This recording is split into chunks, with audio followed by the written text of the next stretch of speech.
नमस्कार दोस्तों, मैं हिमांशु हरी और आप देख रहे हैं बिहारी खबर का एक खास शो बात खबरों की। आज की मुख्य खबरें। बिहार में होली और होलिका दहन के दौरान 41 लोगों की मौत, 38 लोग घायल। संजय निरुपम एनआईए सचिन वांजे के बारे में संजय राउत से पूछताछ करने को कहा। जम्मू के कनाचक में फिर मिला पीआईए लिखा गुब्बारा। कोरोना में संक्रमित हुए भारतीय महिला टी20 टीम के कप्तान हरमनप्रीत कौर। दिल्ली में एक पब के बाहर हुई पिटाई के वीडियो पर अजय देवगन ने साफ की स्थिति। अब खबरें विस्तार से। बिहार में होली और होलिका दहन के दौरान 41 की मौत और 38 घायल।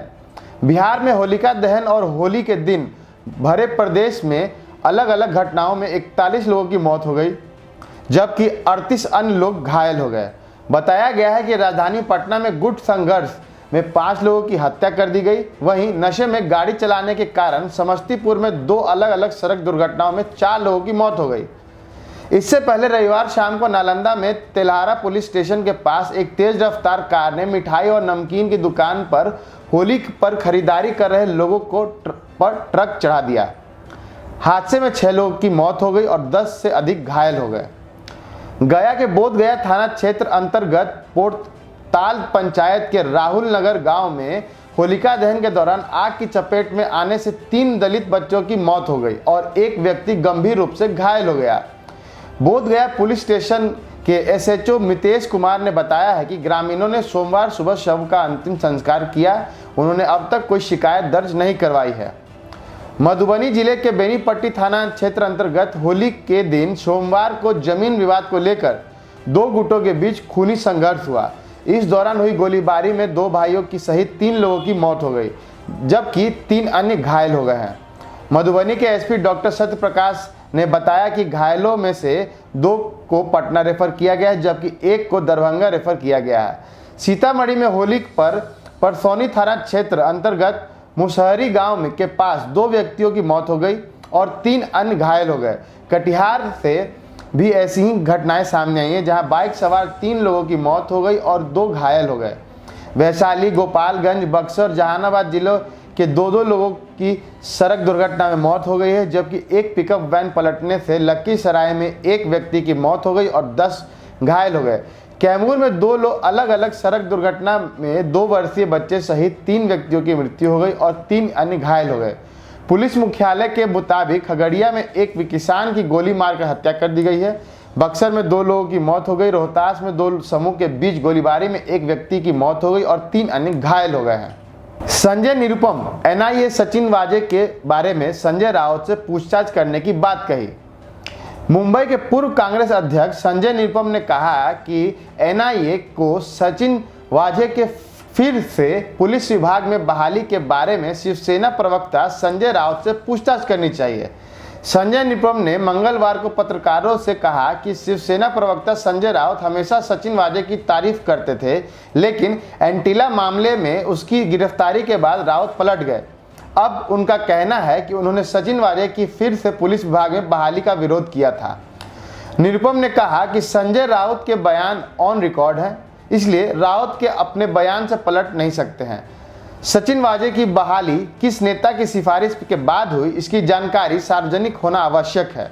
इसलिए एनआईए को तत्काल संजय राउत से इस बारे में पूछताछ कर सच्चाई का पता लगाना चाहिए। संजय निरुपम ने कहा कि राज्य में कोरोना संक्रमितों की बढ़ती संख्या को देखते हुए सरकार लॉकडाउन लगाने पर विचार कर रही है, लेकिन इससे राज्य में फिर से आर्थिक संकट बढ़ेगा और प्रवासी मजदूरों के सामने भूखमरी के हालात पैदा होंगे। निरुपम ने कहा कि राज्य सरकार को कोरोना की रोकथाम के लिए स्वास्थ्य सेवा बढ़ाने पर जोर देना चाहिए।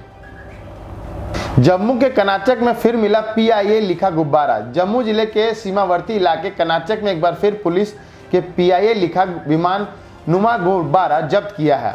गुब्बारे को सबसे पहले स्थानीय लोगों ने देखा था। इस तरह के गुब्बारे मिलने की ये 1 महीने में तीसरी घटना है। कठुआ जिले में हीरा नगर अंतर्गत गांव सोत्राचक में 16 मार्च को ऐसा ही गुब्बारा मिला था। इसके 6 दिन पहले 10 मार्च को जम्मू के भलवाल इलाके में ऐसा ही एक विमान नुमा गुब्बारा पुलिस ने जब्त किया था। मंगलवार तड़के जम्मू इलाके की अंतर्राष्ट्रीय सीमा से सटे गाँव कनाचक के स्थानीय लोगों ने एक विमान नुमा गुब्बारा देखा। इस उस पर PIA लिखा हुआ था। गुब्बारे को देखते ही स्थानीय लोगों ने पुलिस को सूचित किया। पुलिस इस मौके पर पहुंची और गुब्बारे को अपने कब्जे में लिया। पुलिस के अनुसार यह गुब्बारा सीमा पार से उड़ाकर यहां पहुंचा है। इस संदर्भ में जांच शुरू कर दी गई है। कोरोना से संक्रमित हुई भारतीय महिला T20 टीम की कप्तान हरमनप्रीत कौर। भारतीय महिला T20 टीम की कप्तान हरमनप्रीत कौर कोरोना वायरस से संक्रमित हो गई हैं।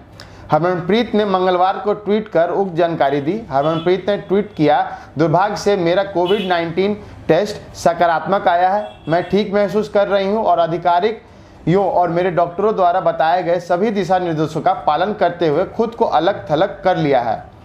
उन्होंने आगे कहा, उन सभी लोगों से विनम्र निवेदन है जो पिछले 7 दिनों में मेरे संपर्क में आए हैं, कृपया स्वयं को सुरक्षित रखने के लिए अपना टेस्ट करवाएं।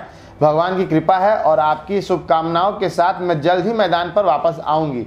हरमनप्रीत को हाल ही में दक्षिण अफ्रीका के खिलाफ 5 मैचों की एक दिवसीय श्रृंखला में देखा गया था। यह श्रृंखला 4-1 से भारत हार गया था। 5 मैचों की श्रृंखला में दाएं हाथ के बल्लेबाज हरमन ने 54 रनों के अपने सर्वश्रेष्ठ स्कोर के साथ 160 रन बनाए थे। 5वें और अंतिम एक दिनीय में हरमनप्रीत को चोटिल हो गई थी और इसके बाद वह दक्षिण अफ्रीका के लिए खिलाफ 3 मैचों की T20 श्रृंखला नहीं खेल पाई। भारत ने दक्षिण अफ्रीका के खिलाफ 3 मैचों की T20 श्रृंखला 2-1 से गंवा दी थी। हरमनप्रीत की अनुपस्थिति में स्मृति मंदाना ने T20 श्रृंखला में भारतीय टीम की कप्तान थी। दिल्ली में एक पब के बाहर हुई पिटाई के वीडियो पर अजय देवगन ने साफ की स्थिति। इन दिनों सोशल मीडिया पर एक वीडियो तेजी से वायरल हो रहा है। इस वीडियो में दिल्ली में एक पब के बाहर एक शख्स को पीटा जा रहा है। कुछ लोगों का यह दावा है कि इस वीडियो में जिस शख्स की पिटाई की जा रही है वह शख्स फिल्म अभिनेता अजय देवगन है। सोशल मीडिया पर यह वीडियो तेजी से वायरल हो रहा है। वहीं इस वीडियो को वायरल होने के बाद अब अभिनेता अजय देवगन ने अपनी चुप्पी तोड़ते हुए इस वीडियो के सच का खुलासा किया है। अजय देवगन ने सोशल मीडिया पर ट्वीट कर लिखा है, ऐसा लगता है कि मेरे जैसा दिखने वाला कोई शख्स मुश्किल में पड़ गया है। मेरा पास इस संबंध में काफ़ी कॉल आए हैं। मैं स्पष्ट कर देना चाहता हूं कि मैंने कहीं भी ट्रैवल नहीं किया है। मेरे किसी भी विवाद में होने की सभी खबरें महज अफवाह हैं। सभी को होली मुबारक। अजय देवगन ने इस ट्वीट के बाद इस वायरल वीडियो का मामला सोशल मीडिया पर थोड़ा शांत हुआ प्रतीत हो रहा है। वहीं रिपोर्ट के अनुसार अजय देवगन आखिरी बार जनवरी 2020 में film Tanaji the unsung warrior के प्रमोशन के लिए दिल्ली आए थे। उसके बाद वह अभी तक दोबारा दिल्ली नहीं आए हैं। बाकी दिन भर की और खबरों के लिए आप बिहारी खबर का फेसबुक पेज लाइक करें और यूट्यूब चैनल को सब्सक्राइब करें।